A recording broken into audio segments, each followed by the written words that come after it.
আসসালামু আলাইকুম। গতকাল চলে গিয়েছিলাম ভবানীপুর সুপারি পাড়ার জন্য। এখন যেহেতু ফলের মৌসুম, তাই গাছে আম পেকে আছে। আমি ভাবলাম আমটি হয়তো ভালো, কিন্তু হাতে নিয়ে দেখি আমটি ফাটা। দুর্ভাগ্যবশত আমটি আমার খাওয়া হলো না। তার একটু সামনে দেখতে পেলাম আমাদের জাতীয় ফল কাঁঠাল ঝুলে আছে। কতক্ষণ টুকিয়ে বুঝতে পারলাম এগুলো পাকে না এখন। সিজনাল ফল যদি আপনি গাছ পাকা পেরে না খেতে পারেন, তাহলে এর আসল মজাটাই পাবেন না। একটি প্রবাদ আছে, যদি থাকে নসিবে আপনা আপনি আসবে। আমরা এতক্ষণ ধরে কাঁঠাল খুঁজলাম কিন্তু পেলাম না। কিন্তু হয়তো উনি এটা নোটিস করেছিল, তাই আমাদেরকে বলছিল যে ওই গাছে একটা কাঁঠাল পাকা আছে, তোমরা পেরে নিয়ে যাও। গাছটি অনেক উঁচু এবং গাছটির মগ ডালে কাঁঠালটি পেকে আছে। ওইখান থেকে কাঁঠালটি পেরে নিচে নিয়ে আসা আমাদের জন্য চ্যালেঞ্জিং। তো তারপরেও চেষ্টা চলছে। বর্তমান বাজার দরে এই কাঁঠালটির দাম হবে প্রায় 2 থেকে 300 টাকা। অথচ এই ভদ্র মহিলা আমাদেরকে এই কাঁঠালটি ফ্রিতে দিয়ে দিল।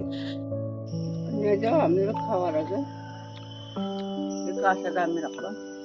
অনেক ভালো মনের মানুষ উনি, তাই কাঁঠালটি নিয়ে বাড়িতে চলে আসছি। ভিডিওটি দেখার জন্য আপনাদেরকে অনেক অনেক ধন্যবাদ। পরবর্তী ভিডিও দেখার জন্য আমার সাথেই থাকুন।